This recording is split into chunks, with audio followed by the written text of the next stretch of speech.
So here we have the Kia Sportage on a 66 plate. I'm going to start off by showing you around the outside of the car, and then we'll hop in and run through some controls on the inside. But from the outside, you can see it's a 5-door car with alloy wheels and tinted windows. Let's start off inside the boot and then work our way around the rest of the car from there. As we approach the boot, you can see we have reversing sensors. This car's also got a reversing camera. Plenty of boot space as well, along with that 60-40 split folding rear seat, should you wish to increase that space even further. And then underneath this tray section, a space saver spare wheel. Okay, so we're just going to work our way back round to the front of the car, and then we'll hop in and run through some controls on the inside. But now that we've done a full circle of it, you can see it's in excellent condition the whole way round. Just briefly before we climb in, I think it's what we're seeing the interior from this exterior point of view. There's plenty to run through on the dashboard, so let's hop in and we'll do that now. Okay, now that we're inside the car, we're going to start with the dials. On the left-hand side, we have the Rev Counter, and on the right-hand side, the speedometer and fuel gauge. In the middle, you can see the total miles for this car, which is 22,516. The information displayed above that can be changed using buttons on the steering wheel. For various bits of trip computer and fuel economy information, or a digital readout for the speedometer, you have other pieces of information available as well, from satellite navigation to your lane assist, audio, service intervals, user settings, and then back round to the beginning again. The buttons I was using to do that are just here. We've also got cruise control over that side of the steering wheel, and on the left hand side we have stereo and phone controls, including voice activation. You won't be able to use that until such time as you paired your phone up, which is done on the touchscreen in the center here. Hit the phone icon, or hit the menu icon even, sorry, and then hit the phone icon and follow instructions from there.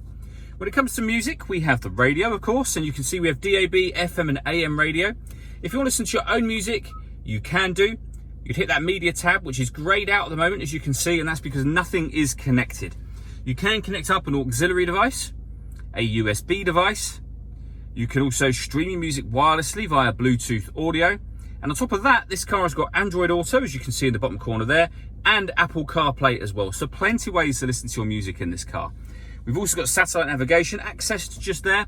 There's a video that shows how that works on our website and also on our YouTube channel. And if I pop the car into reverse, you'll see we've got the full color reversing camera with guidelines that show you what direction the car is headed in relation to the image that's being shown on the screen. Working our way down, we have the dual zone climate control. So you can adjust the passenger temperature and the driver temperature. You can increase and decrease the fan speed. You can determine what direction you'd like the air to be distributed in once it enters the vehicle. When you're happy with those settings, this button will turn the air conditioning off in this case, or back on again, or you can hit auto and the car will take control of the direction of the air and the fan speed to maintain the temperatures you've asked for. And you can hear it doing that now. So override that, readjust the fans to whatever level you want them on, and put it back on whatever setting you'd like it on here. You'll know what settings you're on as you adjust them, because they all show along the top of the screen just there.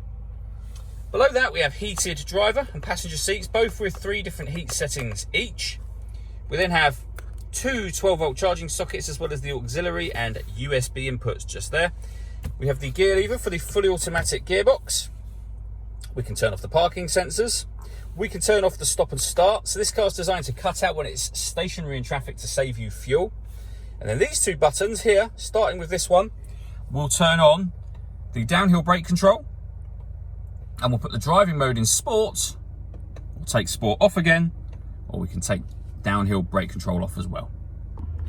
The last thing I wanted to talk about is the panoramic glass roof on this car. There's a button up here. If we hit that, the sunblind will open up first of all, and you can leave it as just the sunblind section open if you wish to, or you can open that front section as a sunroof, and as you can see, that lets in a huge amount of extra light and air. All that leaves me to say is thank you for taking the time to watch this video. If you'd like to come and see the car in person and have a test drive, please feel free to call any of our MJA sites. We'd love to hear from you soon.